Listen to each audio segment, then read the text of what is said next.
Bonjour à tous et bienvenue pour cette nouvelle vidéo Technics. On se retrouve aujourd'hui pour parler de nouveaux ventilateurs, plus précisément de ventilateurs au sein d'un boîtier Fractal Define 7 compact.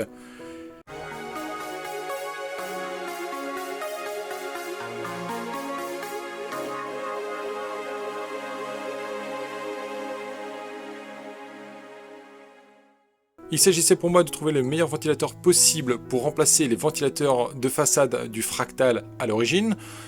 J'étais tout d'abord sur des Chromax NFS 12A.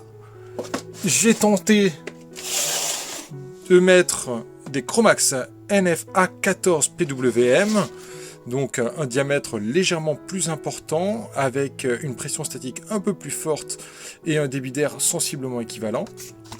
Et en dernier lieu, j'ai essayé de mettre un Silent Wings 3 en version 14 cm.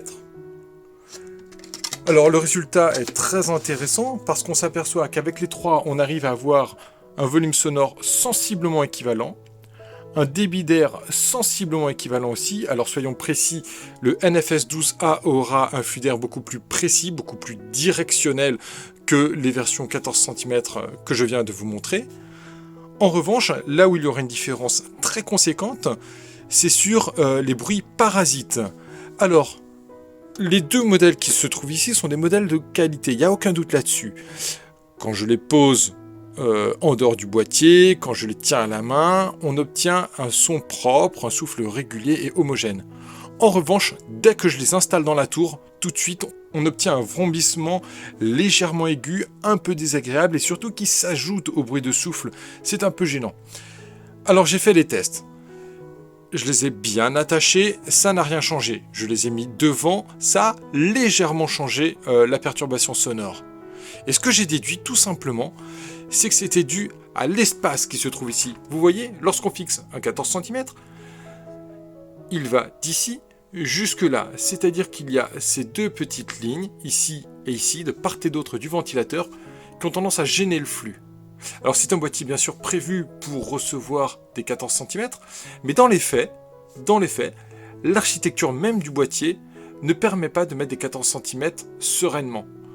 La forme du boîtier, l'agencement des rails du ventilateur génère des perturbations sonores qui les rendent selon moi inexploitables.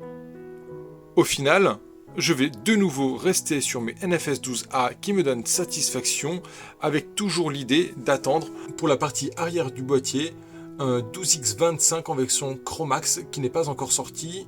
Pour rappel, il a été reporté au deuxième trimestre 2021 par Noctua et donc on attend la sortie de manière imminente.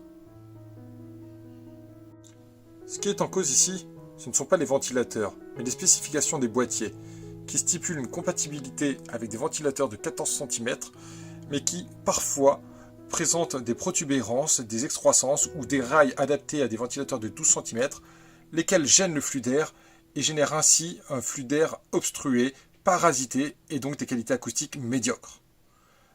Dans le cas de ce boîtier Fractal Define 7 compact, il n'y a pas photo, le 12 cm donne de bien meilleurs résultats acoustiques, pour évidemment un même brassage d'air. Dans le même registre, le NFS 12A placé en extraction génère également quelques bruits parasites ainsi placés. C'est vrai qu'il est plaqué contre une grille ajourée ainsi qu'à proximité immédiate du vent tirade. Or, les NFS 12A ont la réputation d'être particulièrement excellents lorsqu'ils sont libres de toute obstruction. Il est possible de lutter contre ces bruits parasites en mettant le couvercle ajouré du Fractal Define 7 compact. C'est une option appréciable, mais j'aurais bien aimé pouvoir utiliser le couvercle plein pour réduire encore les nuisances sonores sans souffrir de ces bruits parasites. Que l'on se comprenne bien, ce boîtier Fractal est un excellent modèle. Il propose par ailleurs une façade en vrai aluminium brossé et non en simple plastique poli qui imiterait l'aluminium. C'est juste tellement dommage que les constructeurs évoquent des caractéristiques qui finalement reviennent à dégrader les performances du boîtier qu'ils vendent. Je vous recommande donc de surveiller avec attention le type de ventilateur que vous choisissez pour votre boîtier et à éviter autant que possible tous les parasites sonores. Dès la sortie du 12X25 de chez Noctua en mode Chromax, je me rue dessus, l'intègre à mon boîtier et vous fait un retour bien sûr pour témoigner auprès de vous de son efficacité dans un boîtier tel que celui-ci. En conclusion, faites très attention au format du ventilateur que vous choisirez. Et plus exactement, ne vous contentez pas de vérifier qu'il est compatible, ce format, avec votre boîtier, mais assurez-vous que le flux d'air est parfaitement dégagé et que rien ne gênera.